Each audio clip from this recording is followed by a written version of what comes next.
Hey, good morning, y'all. Welcome back to LaNay's Hope. I sure hope that you are having a blessed day. Happy Sunday. It is a very rainy and cold Sunday here in Middle Tennessee, and I'm out getting ready. As a matter of fact, I don't need my seatbelt on right now, do I? Getting ready to go do some food delivery today. I have a hunch that it might be a little on the busy side. If I didn't have to be out here doing it, I would be home, wrapped up in a blanket, watching a good movie or reading a book or something else other than this. But it's okay. Has to be done. Got bills to pay. But I'm glad that you came back, and I wanted to chat with you a little bit about something that is kind of bothering me today. I read an article. Well, first of all, I'll give you this disclaimer. I know that I can't get into too many specific details, unfortunately, because social media platforms don't want you talking about certain things, and I will honor that. But I read on another platform last night about a pain reliever that's been around for quite some time, since back when I was a young kid, and it's not readily known or even necessarily available. And it made me sad and it made me angry at the same time, because I think about a lot of people that could benefit from a pain reliever that isn't Tylenol or Advil, since they say that, NSAIDs are not very good for us, and clearly opioids aren't either. So you just kind of wonder, with all of the world's intelligence, why we haven't been able to master finding something that could relieve pain, especially when it's chronic pain from either a traumatic injury or surgery or things like arthritis. And then I read this article about this particular pain reliever that isn't available. It hasn't been approved. And I just scratch my head, because I can't for the life of me figure out why, if this is a true benefit, and this would certainly help people with that kind of chronic pain, why it wouldn't be made available. And if you're curious, you can always send me an email and I can give you a little bit more detail. But that isn't really that's troubling to me. But what made me very sad and actually quite angry is the fact that my poor LaNay suffered greatly with chronic pain. And when I say suffer, I mean suffer. She used to say that it felt like she was having a migraine throughout her entire body. And that's a pretty intense statement to make. Somebody suffers from that kind of pain, and you get to the point where over-the-counter medicine like Tylenol doesn't even touch it, doesn't even help to bring about any relief. And I just think about the countless days and nights that she spent, really hurting just everywhere. And it's so very frustrating, because nobody should live like that. I think about little kids that are suffering from chronic illness and the amount of pain that sometimes they endure. And it's like, or older people or anybody, it doesn't matter what age. It just seems like we should be able to find a way to help people to combat this kind of chronic pain so that they don't suffer, so that they have some level of a quality of life. And as far as LaNay's situation, her pain came from tension that ran throughout her entire nervous system. When you are in a constant state of fear, and that's what PTSD does to people, traumatic injury does to people, whether it's physical or mental, your body is in just this constant tense situation. And we would practice all kinds of different relaxation methods, and they would help a little bit, but we couldn't get the fear to subside, the terror to subside in it. And it was real. I mean, it was so very real. And she lived like that for way too long, almost 25 years of her life, but the last 10 being the most intense, most debilitating. And so it just, I know that there's nothing out there that can remove the trauma and the fear that somebody experiences when they go through a tragedy. But there should be something that we can do that isn't mind altering, that would allow some relaxation and some peace. Because I truly believe that her body just gave out. I think it just couldn't do it anymore. I mean, the morning before, or the morning of, actually, of her brain bleed, she had had a really tough morning, and it was one of those things that she said to me after several hours of what we called processing. She told me that morning, well, it was afternoon by the time we were kind of getting things to a calmer state. She told me then she wasn't sure she could do it any longer. And she had said that to me before, but I think she knew her body was just so ravaged by everything. She wasn't sleeping more than an hour at a time, and she couldn't keep any food down. It just would go through her one way or the other. And I think I just kept thinking that we would get to the other side of things in a day or two, We could just get her to rest and sleep, and nothing that we were doing was actually working. But I didn't really see that until after.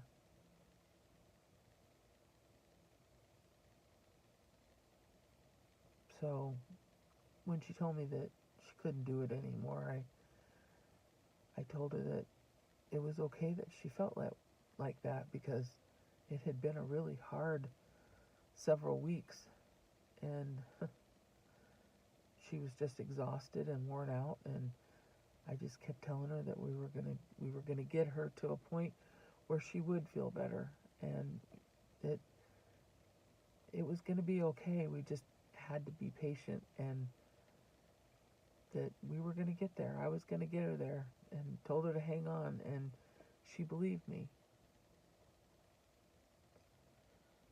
But it didn't work like that. So I think that's one of the hardest parts about grief is you feel guilty because, well, I feel guilty. I feel guilty that I didn't know about this other pain reliever that I might have been able to help that might have been able to help her if I had known about it. And at the same time, it makes me angry because I'm like, why am I reading about this now? Why didn't I know about this 2 years ago?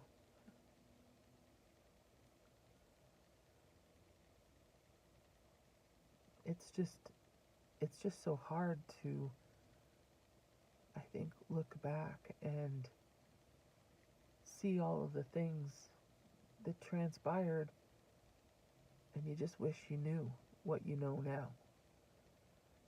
You just wish that you would have had an idea of where things were headed. And you just feel guilty. And I don't know how other people deal with that. You know, it's kind of like if I'd have just made that phone call, if I'd have just gone over and seen them, or if I'd have just insisted that they go to the doctor, or if I'd have just insisted that they eat differently for the last 6 months. Part of what haunts me is when she started having the brain bleed or the stroke, the brain hemorrhage.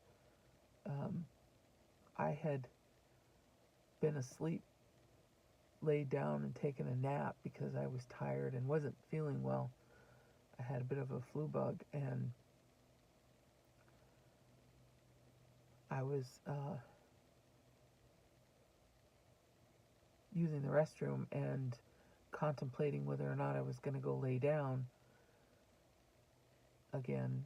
And my daughter Lauren had come in and said that LaNay was watching a movie, and we just kind of chatted a little bit about the fact that she was awake, and she told me then that she hadn't slept very long. And so I was getting up and I was getting ready to go check on her and make sure that, you know,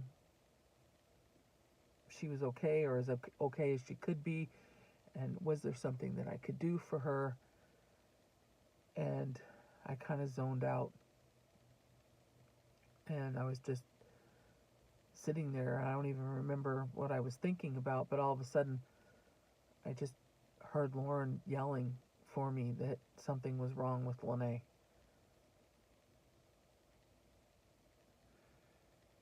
And I guess I just felt like if I had gotten up and not zoned out, I would have been out there with her. And I don't know what that would have done. But it's just another thing that I feel guilty about. So,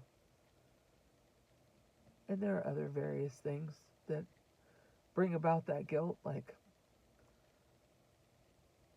why did I say this? And was the last time we got into an argument, why did that happen? And I think probably the majority of people that go through any kind of grief will look back and see those moments and wish they had done things differently, acted differently, said less or said more. I guess it's just really a big, difficult part of grief, because there's no saying, even today, thinking about this pain medication, if I did know about it, would it have helped? And I don't know. And that's the hard part, is you never know. You never know what the shoulda, coulda, wouldas might have done, how things may have been different and may have not been different. You know, I think it's just hard to know.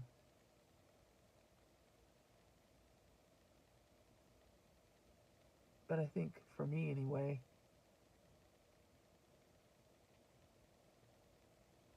I probably beat myself up more. and harder because that was my baby girl. And she needed my help.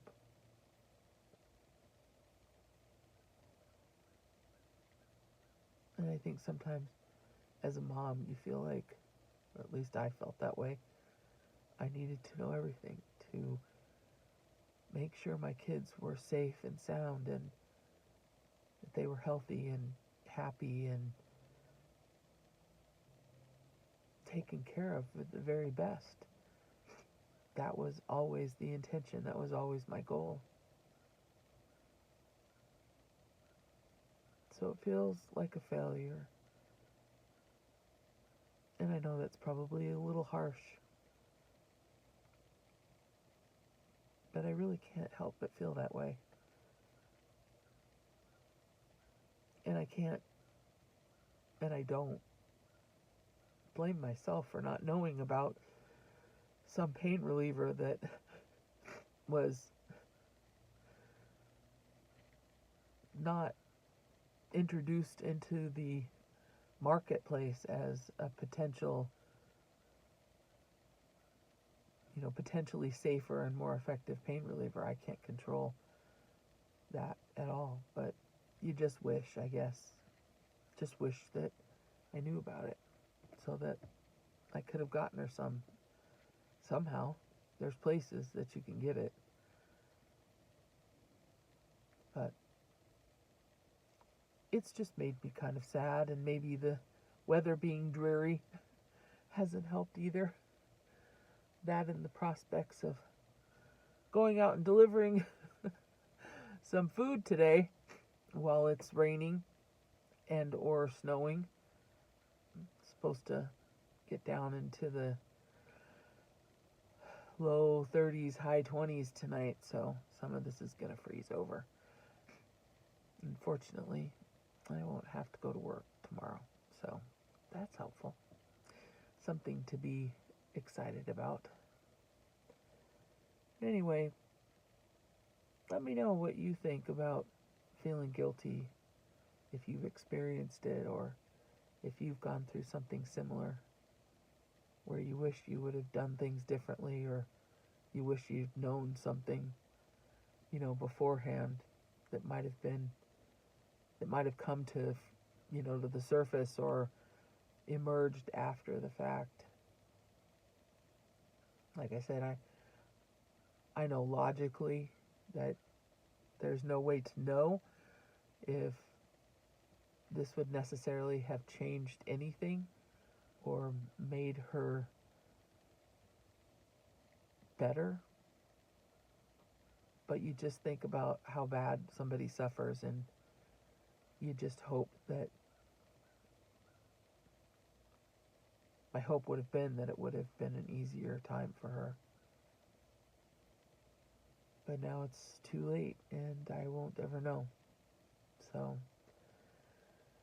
it's not an easy pill to swallow. No pun intended. But, so that's just kind of what's been bothering me today. So I appreciate you spending some time with me and hearing me out. I'd be interested to hear what other people go through when they're feeling like this, or if they've ever felt this way. So please feel free to share your comments and your stories down in the comment section. And like I said, if you want any other additional information, you can always send me an email, and I'll be happy to pass that along.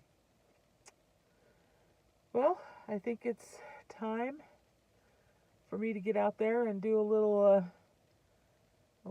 delivery. Some folks might be looking for some Starbucks or some Dunkin', some Krispy Kremes, maybe some Cracker Barrel. Anyway, I hope you all have an especially wonderful day. Please take the time to show a little kindness to somebody.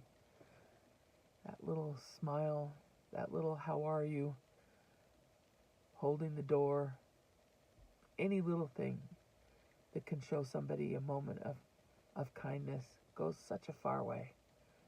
And we are in a very crazy time in our lives these days, so every little bit of kindness is going to bring about the hope for a better day and a better year, since we're starting 2025. So be the light, bring the joy, be the hope. Have a wonderful day, y'all. Take care. I'll see you at the next one.